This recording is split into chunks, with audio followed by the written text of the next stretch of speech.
Can you hear me this time? Yes. Yay! Yay! Perfect. Welcome to KHIT Reads. Rebecca, you look so healthy.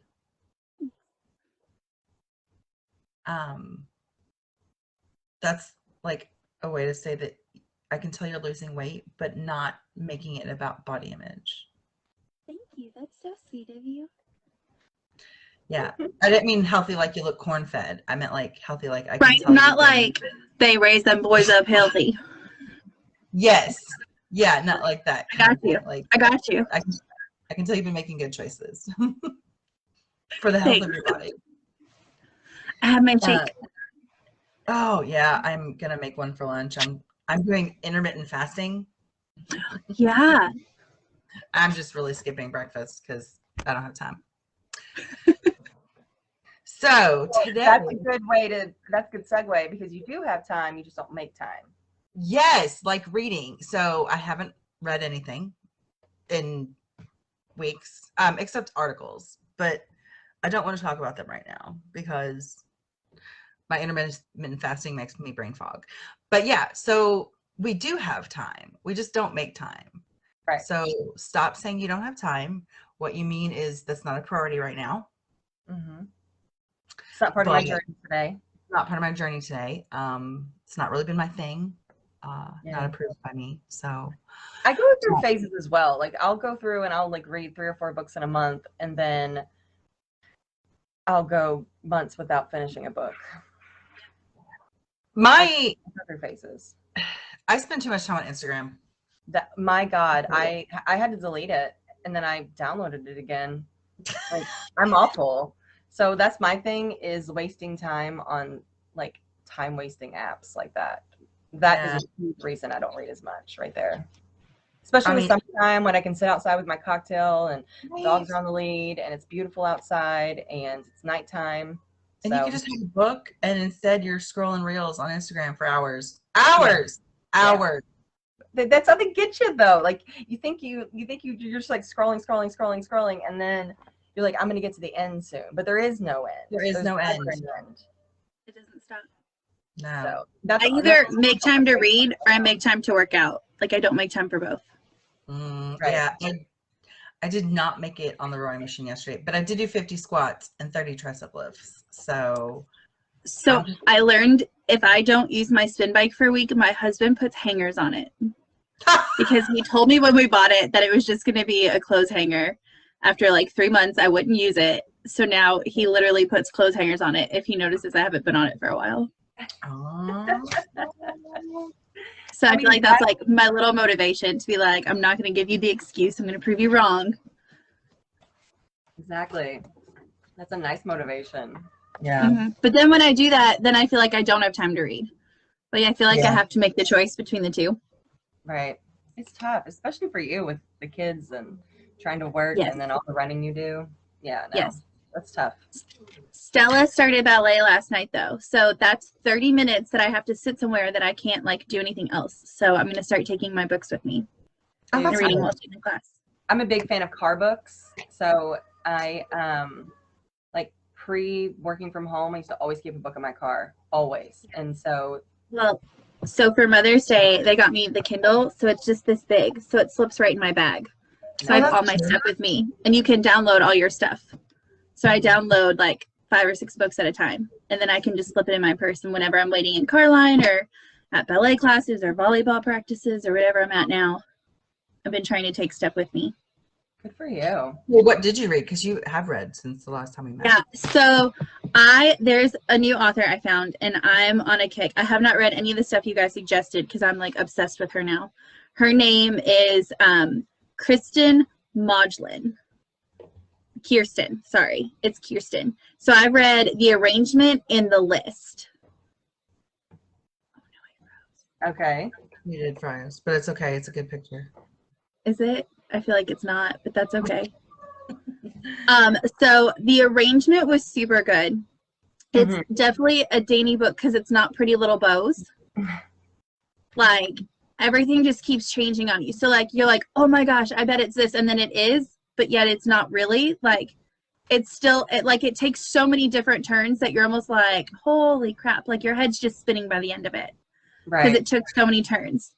The list is really, really good, but it's kind of creepy. And I loved it, but I felt like she took it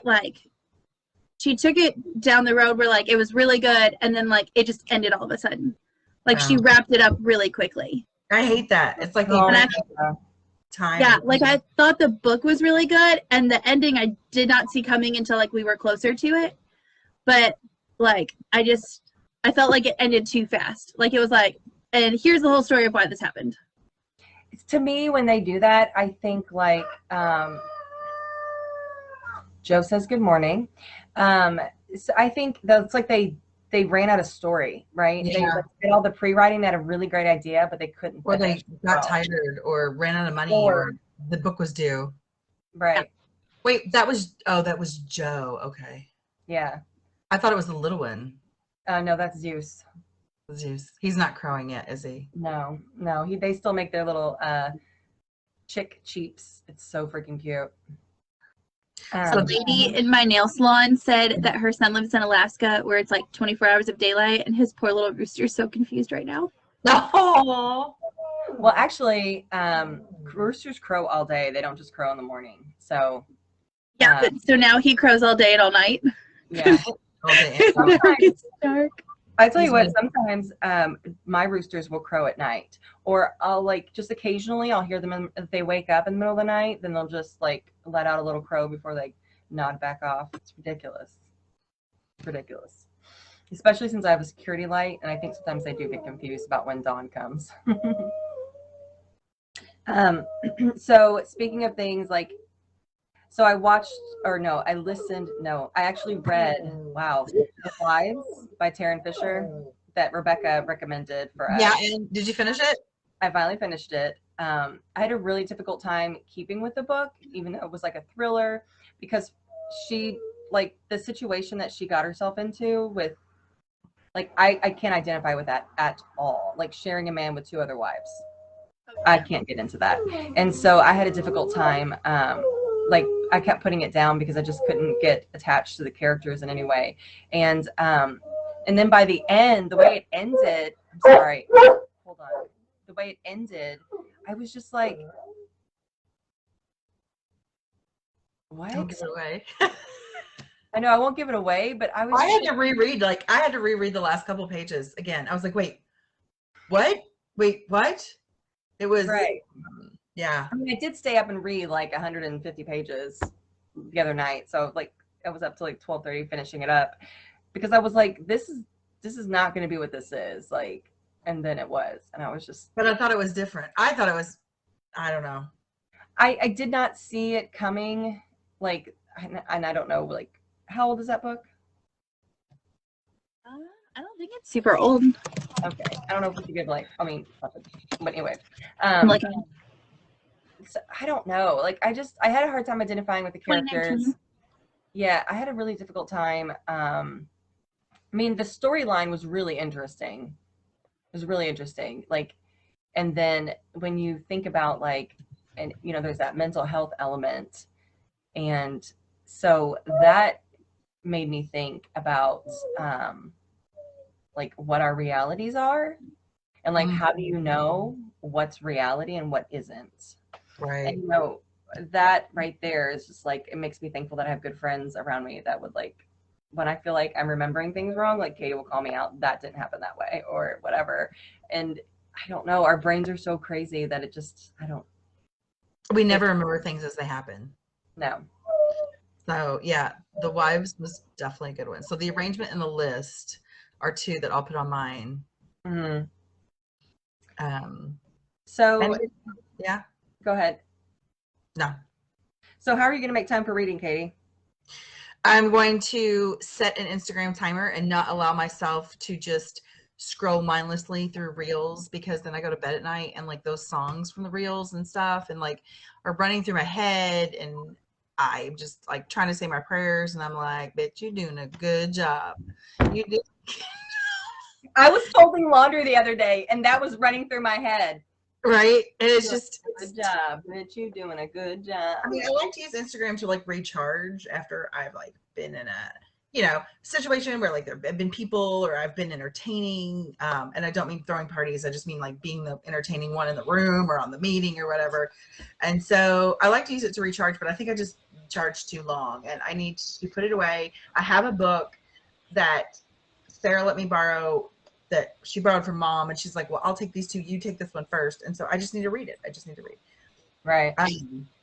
And also I need to get some audiobooks for when I'm on my rowing machine. Oh, I'm listening to, okay. I'm listening to Dune. Have you guys heard of this book? No, because you're not nerds. So there's this book called Dune. Oh, and I started another book too that I haven't finished yet. So Dune is by Frank Herbert.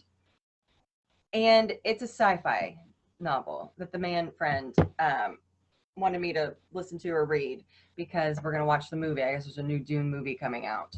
And right, isn't it like a game too?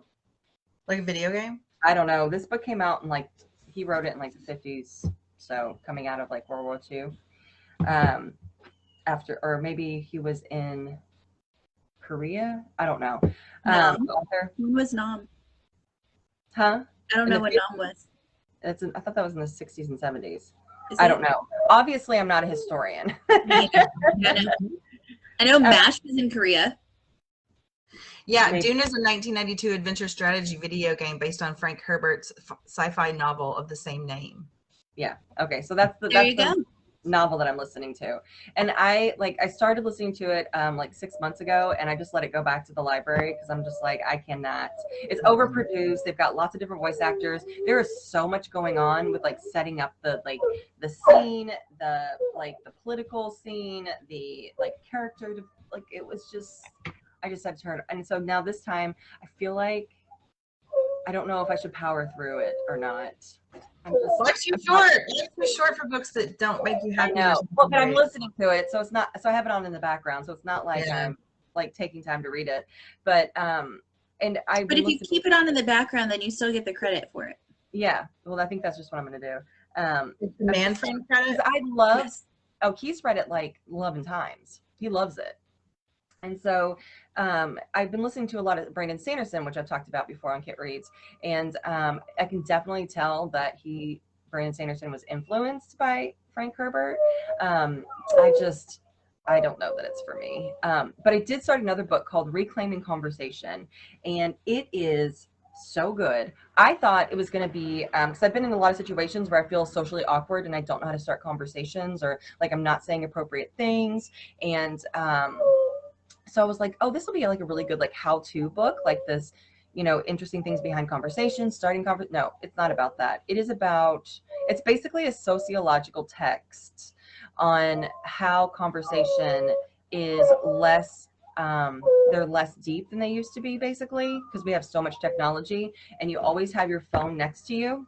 So just even having your phone on and next to you is a distraction. Even if it's on silent, even if it's turned, the volume's turned down, it's face down, whatever. It's still a distraction. And so they're talking about like, I'm sorry, I'm so distracted by my dog. So anyway, it's definitely deeper and denser than what I thought it was going to be, but it's very interesting. I am enjoying it. However, I'm still going to be awkward in conversation because it's not telling me how to behave properly. Going to be less awkward. Yeah, so I might read that one after you. I don't know. I like having my phone it's my totem. I had a dream the other night that I killed someone, and I was like, I can't even wake up from this dream because it's not a dream.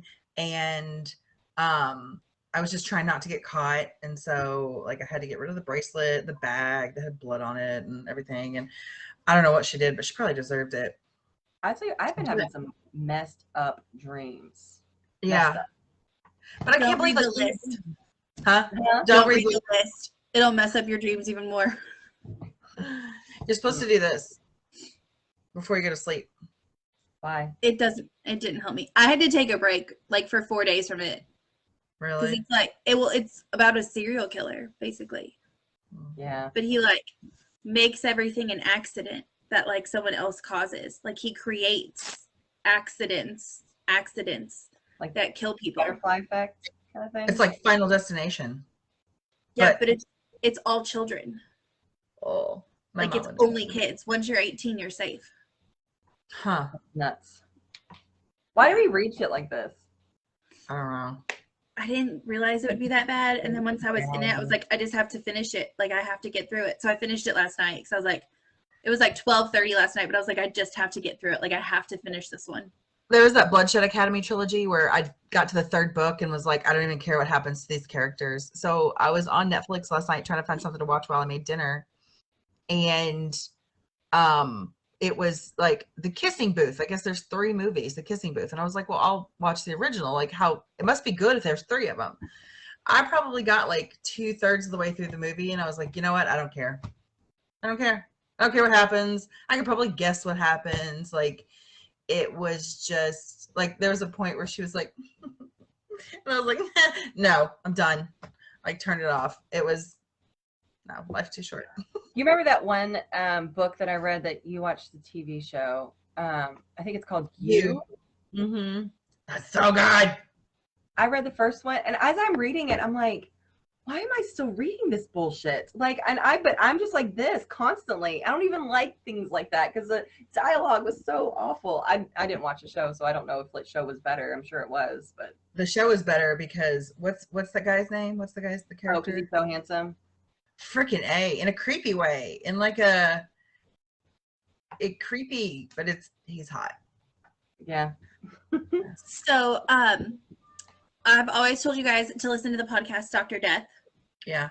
They made it into a series for Peacock, the very first one. So there's 2 seasons of it. The first season's on Peacock. Well, I was listening to my podcast and they popped up with the new season of Dr. Death. There's a 3rd season. And it totally made sense of why they put the first one on Peacock now, because it's all about an NBC producer and like this famous surgeon that she was like engaged to, who basically like completely duped her. It's so good. The first 2 episodes are out so far, but she was a producer for NBC for 16 years. Like she was the one that did the documentaries and like the specials. She worked at 30 Rock for 16 years. Oh, wow. And like the surgeon that she was engaged to is one that she had done a story on. That's how she met him. It's okay. so I'm gonna add it. And you said it's a podcast? Yeah, it's Dr. Death. So there's 3 seasons. Each season's independent though, so they don't like build on each other. Mm-hmm. The first one's Christopher Dunch, who was the first doctor to ever be criminally charged in the United States. He killed or paralyzed like over 30 people. Oh my God. And then I remember you talking about this now. Yes. And then there's an oncologist in Michigan is the second one. And he basically was telling people that they had cancer when they didn't and giving them chemo. Like there are people that had like over 150 chemo treatments. And like, I mean, that like it does more harm than good to you if you don't have cancer. So he was like ruining people's immune systems and basically killing them with chemo and like committing insurance fraud all the way while that he was doing it. And now there's the third one who's about this Italian surgeon that was like the George Clooney of surgeons and was doing all of these like groundbreaking transplants with like plastic tracheas and all this stuff. So the first 2 episodes I listened to yesterday, they came out. They're really good. Excellent. Well, I will definitely give those a listen. We should probably wrap up though, because Yep. you have a hair appointment and you have a meeting with a client, right? Yes, Yeah. I do. Oh my gosh. You guys, I appreciate this. And sometimes I would get stressed out about KHIT reads because I wasn't reading, but I appreciate just being able to talk about reading, even if I don't necessarily have a book to share. So, And you know what? Every episode can't be a banger. yeah, we actually have an episode called "Not Every Episode's a Banger," I think. We No. do. Well, this person turned out to be kind of a banger, so you're welcome. But I think And that's most just episodes I fall in and out of because apparently my internet hates Facebook Live. Yeah. It's fine. It's fine. It's all good. But those 4 articles that I sent you guys in chat, we should read those for next time. Yeah, we'll have a KHIT Talks next time. Yeah, because one of them led me to like research the other 3, and I would really like y'all's take on it. Okay. Absolutely. So we'll do some in-depth KHIT Talks. And then pray for Amber. She's meeting the doctors about her mother-in-law. Okay. There's, Good to know. yeah. No progress still? No, I think they're less helpful now. So hopeful. Mm. So yeah. All right. Pausing. We'll keep our fingers crossed. All right, ladies. I'll see you guys after my very important hyperpigmentation rehabilitation meetings. All right. We'll see you in the morning for coffee. Yeah. Okay. All right. Bye. Bye, guys.